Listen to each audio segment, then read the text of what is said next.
Baiklah, Assalamualaikum warahmatullahi wabarakatuh. Waalaikumsalam warahmatullahi wabarakatuh. Saya Rika Safotunada sebagai moderator pada seminar pendidikan profesi guru prajabatan oleh Herveni. Dan pembahas satu adalah nama Riki, pembahas dua Antini. Kemudian untuk penyaji hari ini adalah Herveni. Kepada Herveni kami persilakan.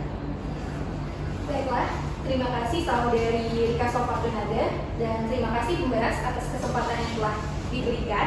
Saya Herveni, mahasiswa PPG Prajabatan Universitas Jambi tahun 2022 dari rumpun kelas bahasa R01. Baik, yang ingin saya refleksikan dalam ujian seminar pendidikan profesi guru kali ini yaitu paradigma baru terhadap makna guru. Adapun mata kuliah yang saya ambil untuk dijadikan referensi pembelajaran yaitu mata kuliah Design Thinking, pemecahan masalah berdasarkan pengguna atau user dengan memperhatikan user atau pengguna.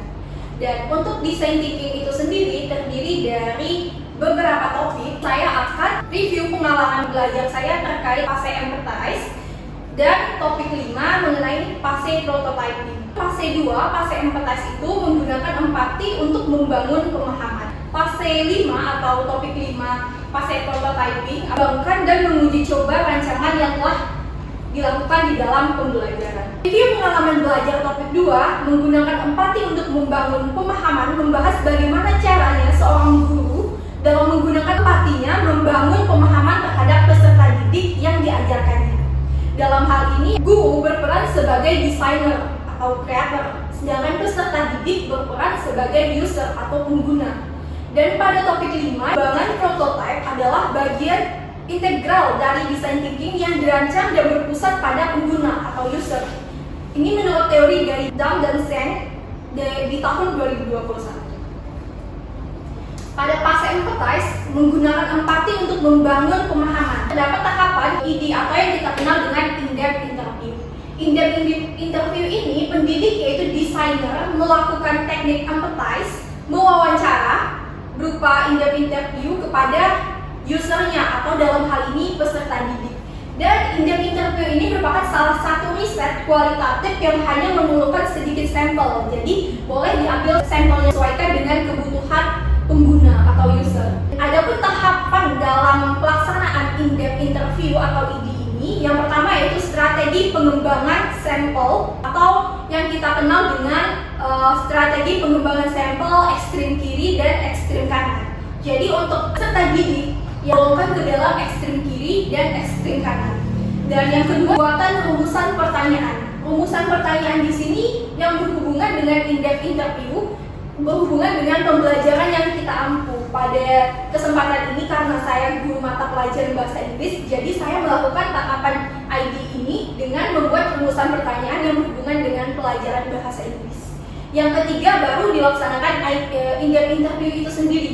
Dan yang terakhir yaitu analisis data. Pada tahap analisis data ini, data tidak secara mentah kita terima dari user atau pengguna. Kita sebagai desainer, sebagai pendidik, harus bisa mengonfirmasi bahwa data yang kita terima itu sudah benar-benar data valid. Jadi artinya walaupun setelah tahap wawancara tersebut kita dapatkan data, tetapi kita harus melakukan validasi terhadap data yang telah kita lakukan. Untuk fase prototyping dan testing pada topik 5, prototype adalah model sederhana dari sebuah solusi. Jadi prototype digunakan untuk menguji atau validasi ide yang telah kita lakukan terhadap user atau dalam hal ini peserta didik kita. Pada tahap prototype ini, guru atau desainer melakukan uji coba langsung terhadap usernya yang dalam hal ini yaitu peserta didiknya. Saya melakukan prototyping dan testing di sekolah tempat saya melaksanakan praktik pengalaman lapangan 1 yaitu di SMP Negeri 22 Kota Jambi. Di sana saya melakukan prototyping dan testing terhadap peserta didik yang saya ajarkan yaitu di kelas 7B. Dan untuk prototyping sendiri saya langsung menguji cobakan hasil dari idea yang telah saya rancang, kemudian validasi apakah prototyping tersebut sudah terlaksana dengan baik atau ada sesuatu yang saya tambahkan ke dalam inovasi yang saya lakukan. Mengapa topik di dalam design thinking ini penting untuk dipelajari? Alasannya karena seorang guru dalam membangun empati terhadap peserta didik atau user yang diajarkannya. Dari proses inilah akan diketahui apa kelebihan dan kekurangan yang dihadapi peserta didik di dalam proses pembelajaran. Sehingga kedepannya guru bisa merencanakan pembelajaran yang sesuai dengan kebutuhan dan permasalahan yang dihadapi oleh peserta didik. Jadi, sebagai seorang guru, penting untuk kita mengetahui kondisi dan keadaan dari peserta didik kita. Sebelum melakukan testing atau prototyping tersebut, kita harus mengetahui terlebih dahulu kondisi dari peserta didik kita. Kita harus mengetahui karakteristik dari peserta didik kita. Kita juga harus mengetahui dengan apa yang user kita butuhkan, apa yang peserta didik kita butuhkan. Makanya di dalam tahap ini, di dalam design thinking ini ada tahapannya empathize dan ada tahapannya in-depth interview. Bagaimana saya mempelajari topik yang ada pada mata kuliah tersebut? Saya mempelajari topik yang ada pada mata kuliah design thinking ini melalui alur Merdeka. M yaitu mulai dari diri, E eksplorasi konsep, L ruang kolaborasi, D demonstrasi kontekstual, E elaborasi pemahaman, A koneksi antar materi, dan A aksi nyata. Jadi ini alur saya dalam mengikuti mata kuliah ini dimulai dari diri saya sendiri. Biasanya pada mulai dari diri ini berisi pertanyaan pemantik yang harus dijawab untuk sebuah refleksi pembelajaran. Sebelum memulai masuk ke dalam topik yang akan kita bahas, biasanya mulai mahasiswa menjawab pertanyaan pemantik terhadap topik-topik yang akan dibahas. Misalnya pada topik 1 membahas mengenai design thinking. Yang kedua yaitu eksplorasi konsep. Karena di sini saya mengambil topik 2 dan topik 5, maka pada topik 2 eksplorasi konsepnya terdapat materi dan penjelasan video mengenai pemahaman masalah menggunakan double diamond. Diamond di sini yaitu ada tahap divergent dan invergent. Setelah menemui suatu masalah, maka masalah itu kita kumpulkan dulu masalahnya, baru kita kerucut masalah itu menjadi lebih kecil lagi. Eksplorasi konsep pada topik 5 terdapat materi dan penjelasan mengenai prototyping dan teknik testing. Untuk ruang kolaborasi merupakan wadah yang digunakan mahasiswa untuk saling bertukar ide, bertukar pikiran, berkolaborasi, membentuk suatu pemahaman yang bermakna. Alur selanjutnya yaitu demonstrasi kontekstual. Pada demonstrasi kontekstual memberikan kebebasan kepada mahasiswa dalam mengembangkan kreativitasnya. Demonstrasi kontekstual ini memberikan mahasiswa kebebasan untuk mengembangkan kreativitasnya terhadap topik-topik yang terdapat pada design thinking. Dan tahap selanjutnya elaborasi pemahaman. Pada tahap elaborasi pemahaman, mahasiswa akan berlatih untuk memberikan perspektif mereka terhadap pemahaman tentang peserta didik atau user dan mengenai kendala yang mereka hadapi di dalam pembelajaran. Tahap selanjutnya yaitu ada K yaitu koneksi antar materi. Koneksi antar materi berisi sebuah kesimpulan atau koneksi kaitan dari setiap materi pada topik yang telah dibahas. Biasanya dalam koneksi antar materi ini saling berkaitan. Misalnya antara topik 1 dan topik 2 itu saling berkaitan. Topik 2 dan topik 3 saling berkaitan sampai dengan topik lahir. Jadi antara topik 1 dan topik lahir itu semuanya saling berkaitan. Jadi saling mengkoneksikan. Koneksi antar materi ini juga mahasiswa membuat suatu koneksi yang berhubungan dengan pembelajaran pada mata kuliah lain. Misalnya saya ambil contoh koneksi antar materi antara design thinking dan koneksi antar materi mata kuliah pemahaman tentang peserta didik dan pembelajarannya. Di dalam design thinking, desainer atau guru harus mengerti keadaan dari peserta didiknya. Tentang peserta didik dan pembelajarannya, seorang guru harus memahami karakteristik dan kebutuhan dari peserta didiknya. Jadi di antara satu mata kuliah dengan mata kuliah lain itu saling berkaitan dan saling berkesinambungan. Itulah kenapa alur Merdeka ini diterapkan di dalam program PPG ini. Yang terakhir yaitu alur aksi nyata.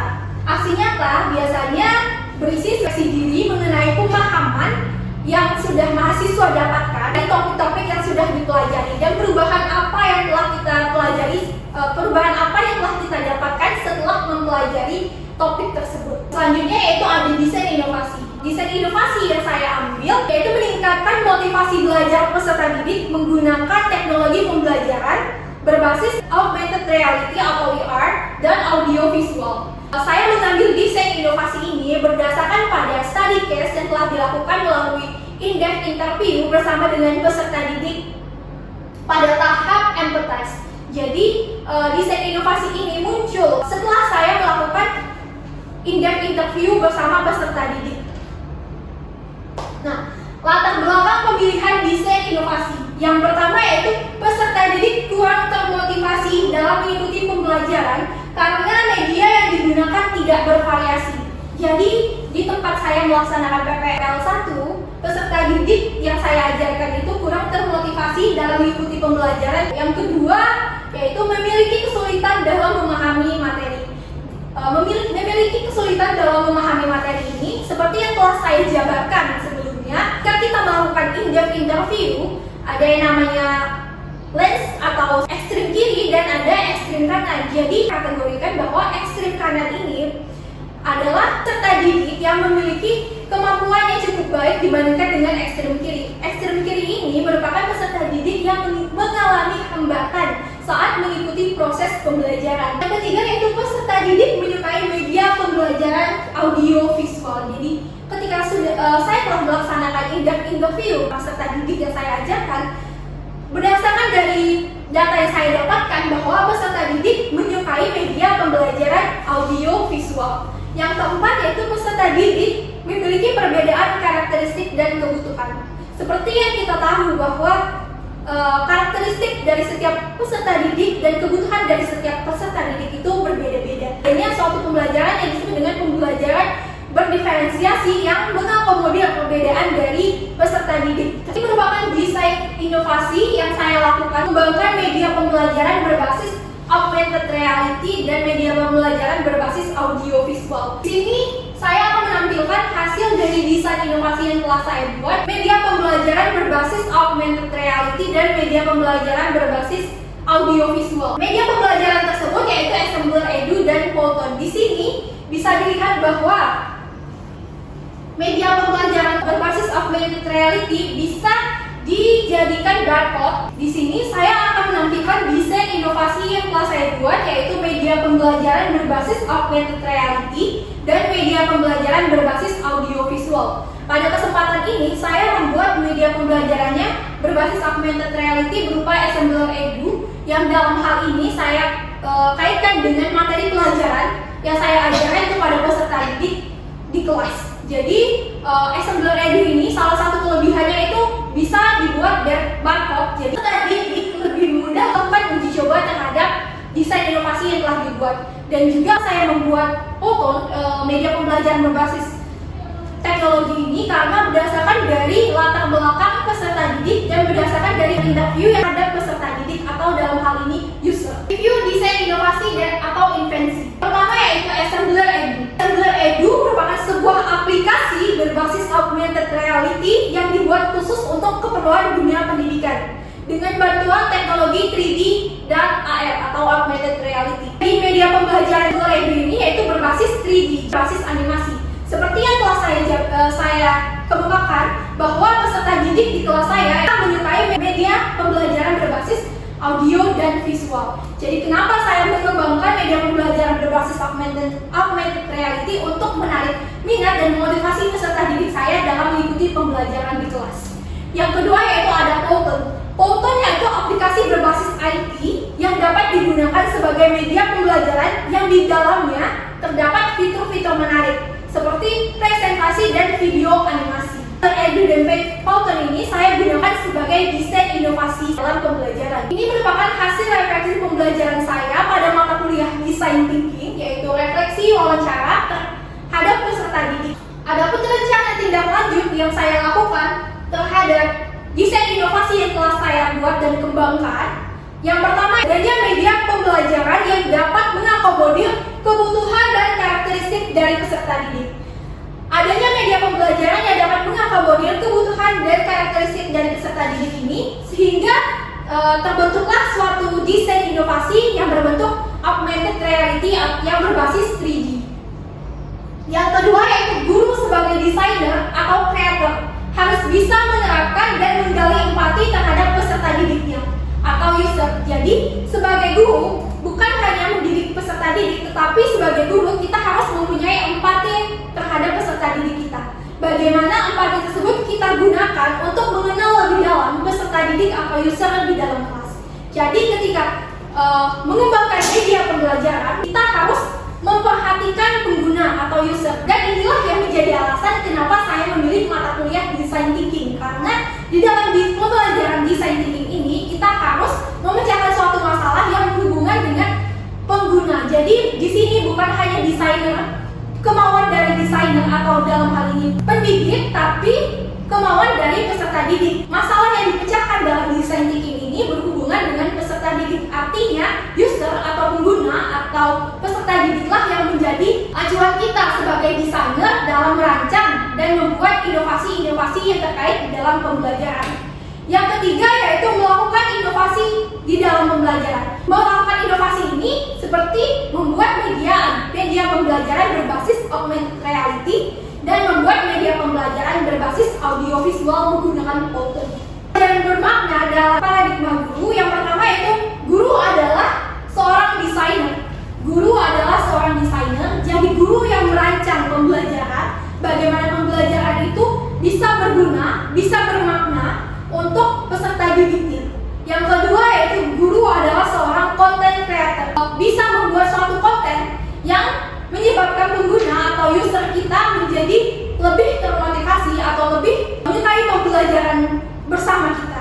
Dan kita bisa mengembangkan media pembelajaran atau mengembangkan desain inovasi-inovasi lain di dalam pembelajaran. Yang ketiga yaitu guru harus bisa mengikuti perkembangan zaman. Seperti yang kita tahu dalam mata kuliah Filosofi Pendidikan Indonesia bahwa guru harus bisa mengikuti perkembangan dari peserta didiknya. Ki Hajar Dewantara pun juga pernah mengatakan guru harus bisa mengikuti kodrat zaman dan kodrat anak, di mana anak itu tumbuh dan lahir serta berkembang. Pada generasi ini peserta didik yang sudah cakap dengan teknologi. Artinya kita sebagai seorang guru harus bisa mengikuti perkembangan ini. Jangan ketinggalan, jadi kita juga harus bisa melakukan inovasi-inovasi sesuai dengan perkembangan zaman. Maka dari itu saya mengambil desain inovasi ini yang berbasis teknologi AR dan teknologi berbasis visual. Keempat, guru harus mampu memahami perkembangan peserta didik dan karakteristik dari peserta didik.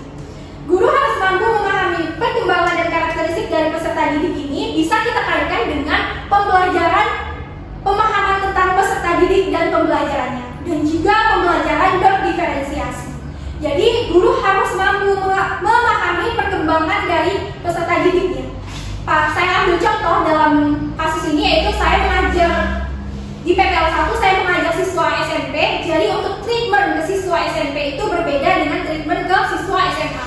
Yang kelima yaitu guru merupakan agent of change. Kita sebagai guru profesional yang kedepannya negara ini akan berada di tangan kita. Jadi kita yang akan mendidik anak-anak bangsa, kita merupakan agent of change. Oleh guru kita jangan pernah berhenti mencoba. Seperti salah satu topik yang terdapat pada mata kuliah design thinking, adanya trial and error dalam prototyping dan uji testing. Di situ saya menyebutkan bahwa sebagai guru kita jangan pernah berhenti untuk mencoba. Jadi walaupun di dalam keadaan kita mendapatkan trial and error, kita jangan pernah menyerah dan jangan pernah berhenti untuk mengembangkan kreativitas kita, mengembangkan inovasi yang kita miliki. Oke, saya rasa cukup sekian dari saya kembalikan kepada moderator. Baiklah, seperti yang sudah kita dengar tadi penjelasan dari Herfeni yang memilih mata kuliah design thinking sebagai ujian seminar PPG 2023 ini. Dari 5 fase design thinking tersebut, Herfeni memilih topik 2 yaitu fase empathize dan topik 5 yaitu fase prototyping dan testing.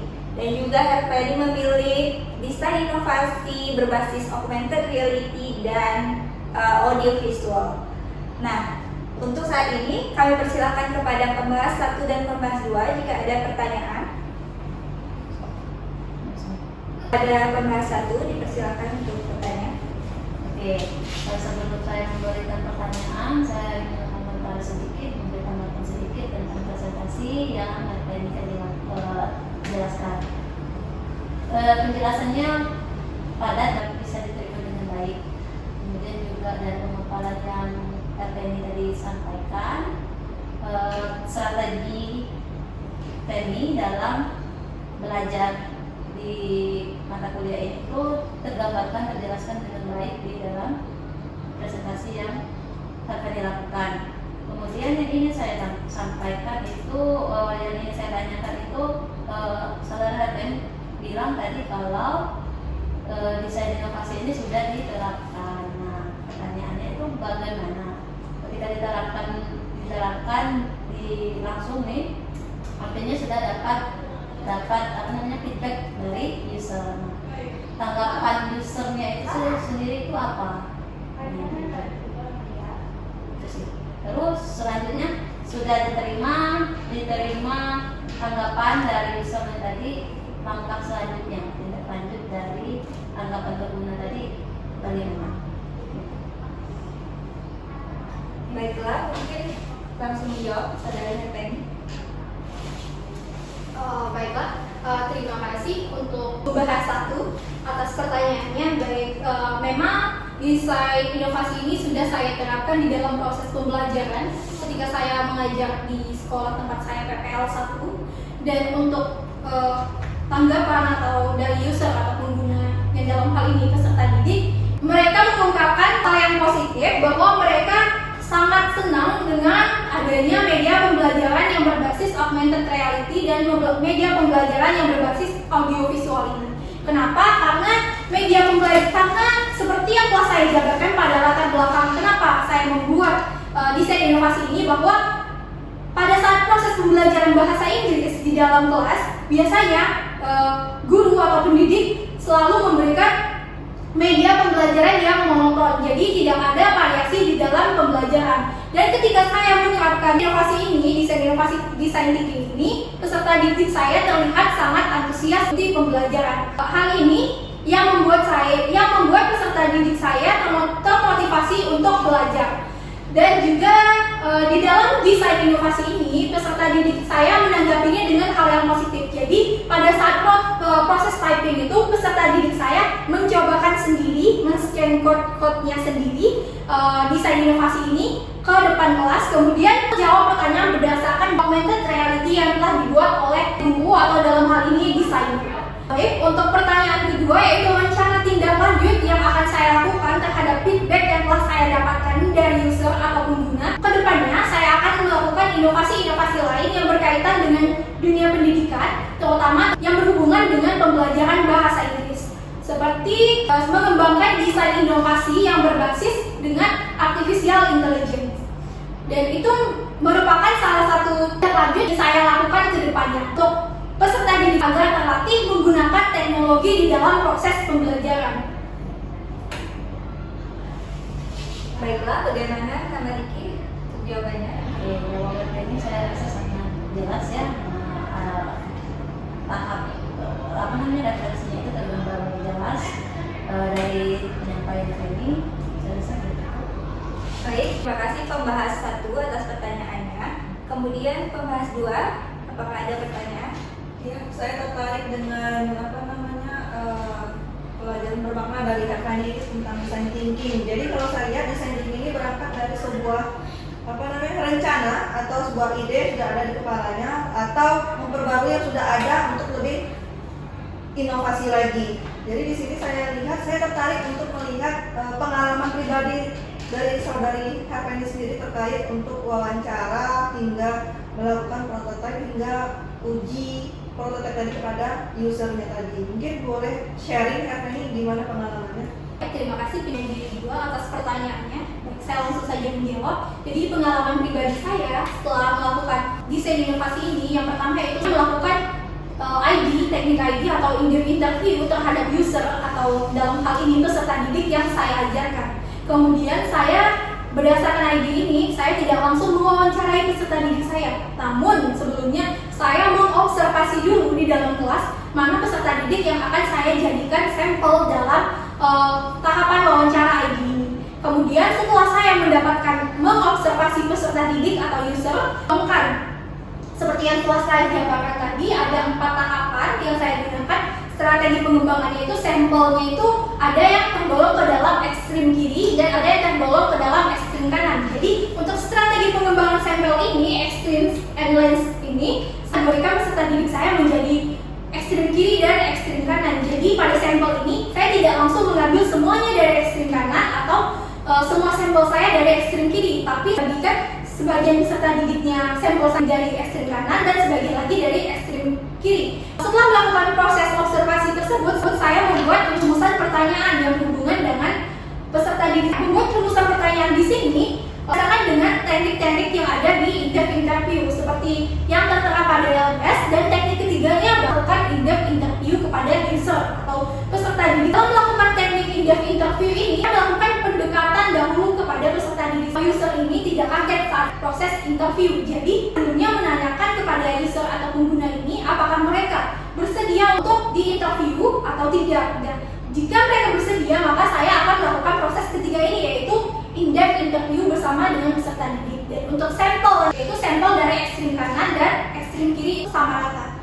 Yang keempat, proses dari analisis data. Seperti analisis data pada umumnya, analisis data di sini saya tidak langsung data dari interview itu saya jadikan data utuh. Jadi data dari in-depth interview itu kemudian proses kembali, tanyakan kembali kepada peserta didik untuk memastikan bahwa data yang saya dapatkan itu sudah benar-benar data valid.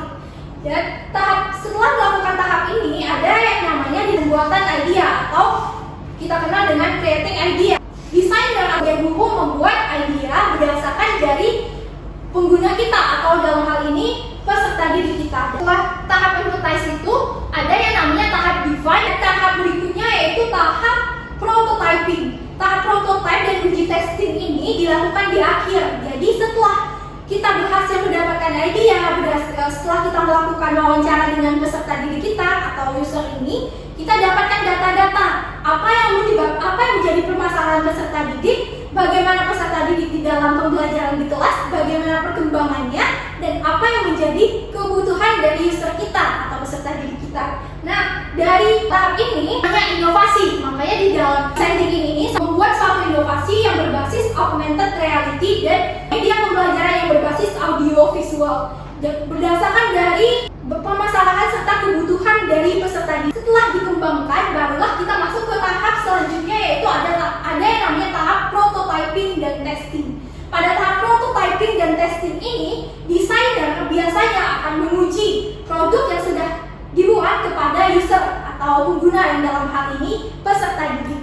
Dan pada tahap ini, saya membuat inovasi dan menggunakan Polton, dan pada seperti yang saudara bisa lihat di sini, yaitu saya menggunakan barcode agar memudahkan pengguna atau user saya dalam mencoba tahap prototyping dan testing. Barcode ini kemudian saya letakkan di depan kelas.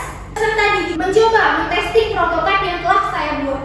Nah, adapun respon yang diberikan peserta didik pada tahap ini, yaitu peserta didik memberikan respon yang positif bahwa mereka menyukai pembelajaran dengan media pembelajaran yang berbasis teknologi dan media pembelajaran yang berbasis augmented reality.